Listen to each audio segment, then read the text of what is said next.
on. I've deleted Blue Sky. Are you going to go ahead and go live with this? Yeah, we're just going live. Okay, welcome to Weekly Chat. We took a few weeks off. We still don't know what this is job. called. It's awesome.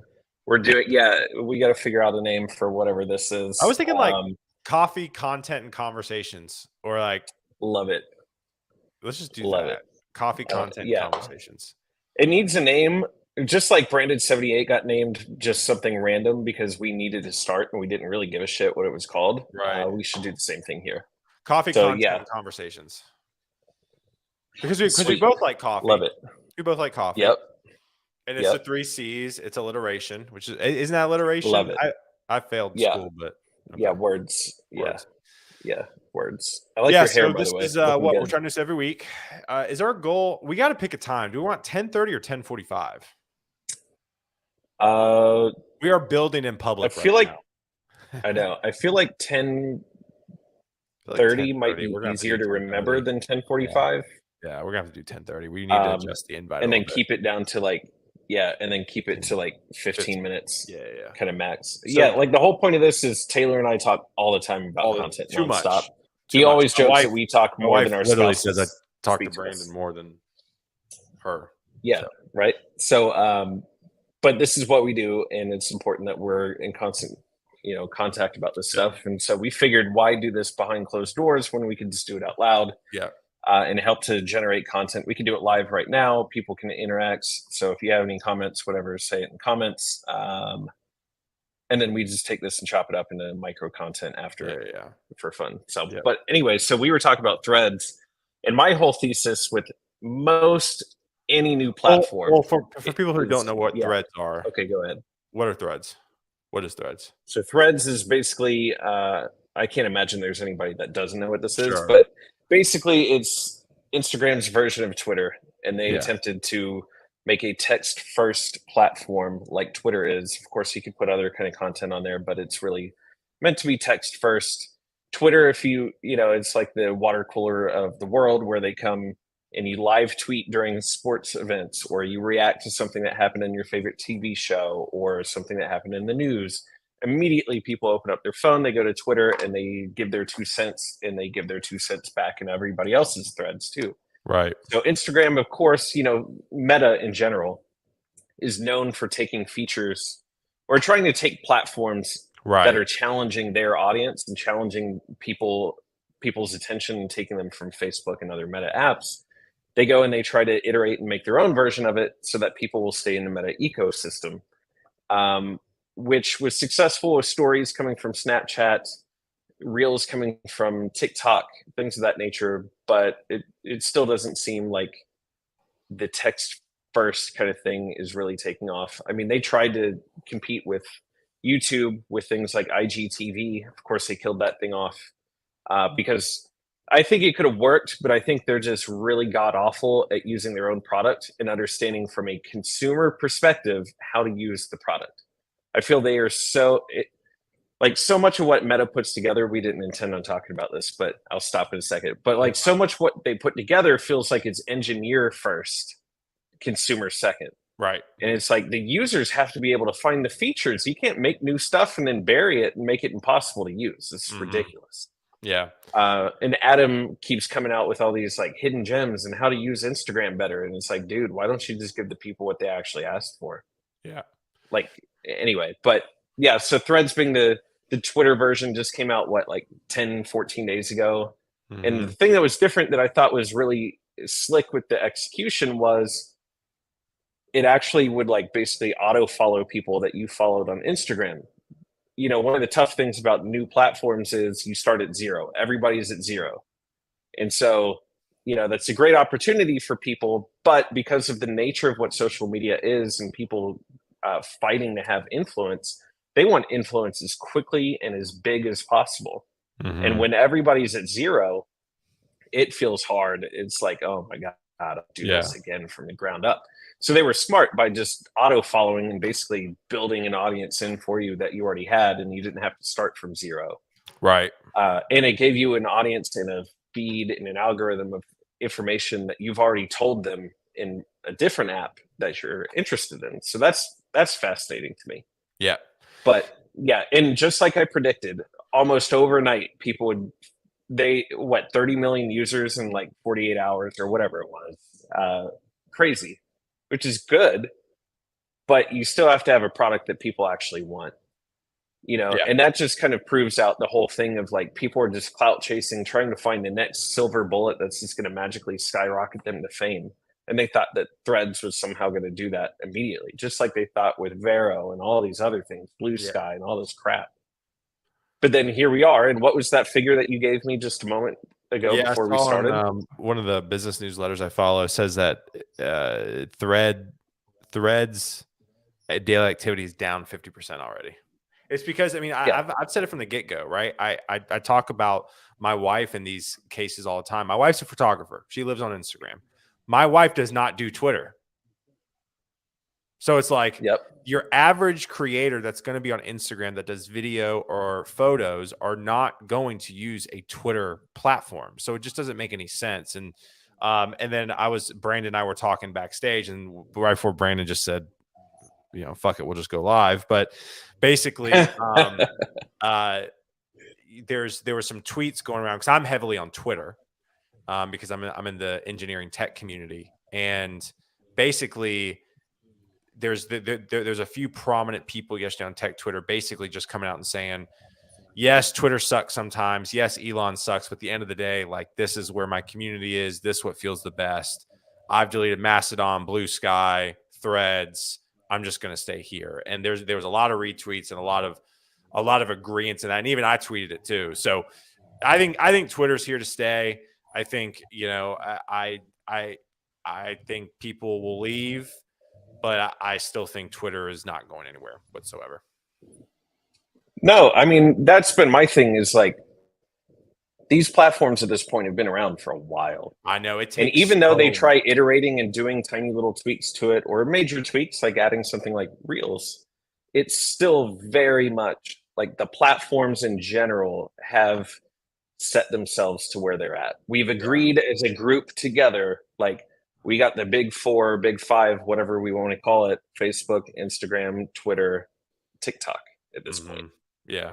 So we've agreed that those are the platforms. They're going to continue to massage what happens within each one, but there's still places that we go. Yeah. It is, I mean, attention is so fragmented between books, riding bikes, going on social, looking at TV, watching live sporting events and attending events, that it's almost impossible to start something new. Yeah. Almost impossible. Unless you really are changing the actual game in a way that is influenced by behaviors that already exist. And that's why I think TikTok actually did so well. But I mean, TikTok, it's just like people think that creators are made overnight. Oh my God, I've never heard this person, but they got 200,000 followers in the last 2 months. Well, they've been doing this crap for 7 years. You just found out about them. Same thing with TikTok. It was around for years as Musical.ly. They just evolved, changed the name. They understood their user base and they doubled down on it. They had the luxury, I say this lightly because it sounds bad, but they had the luxury of COVID. Yeah. Where because it started as kids, and then all the parents were like, what are you doing over there in the corner? Like, dancing and crap. So the parents get on, ruin the app for the kids, but brings it to scale, So it was just a great timing. That's why I don't think many other platforms will ever really pop off in such a way that like TikTok has. So I want to, as we kind of start winding down this conversation again, I mean, the whole point of this is quick kind of hits. I was talking to, I went live yesterday with a gentleman named Cyrus Harbin. Cyrus is a tech entrepreneur, founder, epic content creator, has a team around him like you with me. And he and I were chatting live yesterday about how he actually built his entire following on Instagram. And his Instagram, I forgot what he said, basically got hacked. And so they shut it down and he thought he lost it all. I mean, he's got, I think, over 100,000 followers on Instagram at this point, and he thought he lost it. And so he was talking about, he's got 161,000 followers on Instagram. And he was like, when that happened, he goes, I realized I needed to diversify my platform. So talk about how, what are your thoughts on diversifying platforms? Right? Because I know there's a lot of people out there, like when you and I started our content journey together with my stuff, it was just LinkedIn, just Twitter. and we've kind of added one platform a year over the last 3 years. But can you talk about why it's so important? What are you looking at? You got a stank face. I open up my email and I get like these random calendar invites to stuff. So wait, what is this? Who is this? So I think diversifying. I think there's a couple of things here. I actually did a podcast with Chandler Lyles, who is really the creator of Branded 78. That's the whole story. But he used to own a barbecue restaurant in town. Then that went bankrupt, and he actually worked for 2 years with Entree Leadership, the whole Dave Ramsey situation, and then now he's got his own marketing firm in the Nashville area. Mm-hmm. And we were talking about this a little bit of like, what do you do whenever you're brand new? And it's really, you could sit there and fragment your attention and try to diversify from the beginning, but that's really, really, really hard because that's a lot of content at scale, basically, to fill up those pipelines.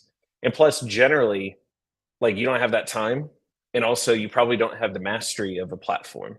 Mm-hmm. So instead of fragmenting, especially when you're early, it's good to maybe just start on one. And like you said, kind of figure out where's the main platform that my audience lives. If you're a creative kind of person, Instagram is probably your best. If you're B2B or a professional service kind of provider, maybe LinkedIn is actually the place to go. Mm-hmm. And if you're in tech, Twitter, that kind of thing. If you're in something youthful or retail, probably TikTok is a great place to go. Yeah. And just sit there, go 15 minutes, 20 minutes a day and consume, really get great at understanding and feeling out what you're seeing, start to become part of that community as just a witness and observing and learning and starting to notice patterns in what you're seeing as far as like how long it is, how they talk about it. So that would be like if you're new. But what's the benefit of fragmenting or, sort of diversifying over time is, well, okay, what happens when we wake up tomorrow and that conversation about TikTok getting shut down is real? Yeah. Well, if you were all in as a retail person and you were all on TikTok because you heard ads were less expensive, there's a lot more people over there, blah, blah, blah. It's more authentic kind of place where you can be more raw in how you produce. Those are great benefits, but when the thing shuts down, you lose your entire audience. Mm-hmm. And so the benefit really of diversifying is safety. That's a huge one. I don't know if it's number one, but it's the top 3 reason to do it. Mm-hmm. So in the event that one channel shuts down, you still have others. Mm-hmm. Also, you get to tap into people that still are interested in that, but maybe a little less so, or happen to prefer another platform. Like in tech, LinkedIn, Twitter are huge, right? Right.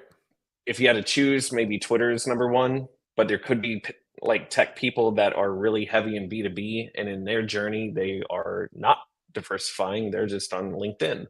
Mm-hmm. Well, if you were only on Twitter, well, you're missing those people. So as you become, good at Twitter and comfy with that, it's good for the safety and to start targeting people that need your stuff on other platforms. Yeah. Yeah, 100%. And just in general, like, you get to add all those numbers together and say, like, here's our total influence, right? Correct. Yeah. Yep. Absolutely. And obviously Brandon's team can help you with that. So as wrap up, so because we're calling this coffee content and conversations, any good coffee you drank recently? Any coffee places in Lexington you want to give a shout out to? Yeah, Old School Coffee is right here around the corner, and they're actually doing a Christmas in July thing right now. Really? I just went over there last week and had a gingerbread. I didn't know that was a thing. Yeah, I've seen a few people. This is the first time I've ever seen it, but they had like gingerbread lattes and pumpkin stuff. That's awesome. It was kind of cool because it's like, it's out of season. It doesn't necessarily feel right because we start to expect certain flavors. Your brains out, drinking gingerbread syrup. There you go. Yeah, it kind of throws a curveball. It's something nice and different. You know what I mean? So I literally saw a post from them on Instagram at like 8 a.m. on a Wednesday. And I was like, you know what? That actually sounds really good. And I walked right over there and bought one. So yeah, so Old School Coffee, they do a great job. It's actually an old school. That's awesome. And so there's multiple businesses that are in there. So they're just one of the tenants. But it's just right here. They're great people. Really good service. They're swamped all the time, so it tells you they do a good job. How about you? You're in a different coffee shop all the time. Yeah, I know. So I have a ton. I do want to give a shout out. So I love coffee. I don't love tea, but I will tell you this. So Elegy Coffee in Nashville, it's in East Nashville. Elegy Coffee, shout out Elegy. They have the best latte. So I'm not a big latte guy. I'm like black Americano or black coffee. But if I'm You're a going to very get a bitter latte, person. yeah, I'm a very bitter. Like my heart is just angry and hard and black. Elegy has some of the best green tea I have ever had. Okay. They make it with orange, hibiscus, lemon, and something else. So it's like and honey. So it's just this like really cool flavor profile. And again, like I said, I'm not a tea person, but I have gone there and I've gotten 2 green teas to have and no coffee. Like that's how good that green tea is. So I want to give a shout out to Elegy. I love how my very first shout out, how we just branded this right there, is not really about coffee, but Elegy does have really good lattes as well. So. Oh, that's awesome. Well, cool. So next week we'll do the same thing at, what do we say, 10:30 Central, 11:30 Eastern, right? Yep. So we need to Cool. adjust. So it'll be right here. We're on YouTube, Twitter, and LinkedIn at the moment. So yep. Cool. All right. We'll see everybody next time. Yeah. Have a good week.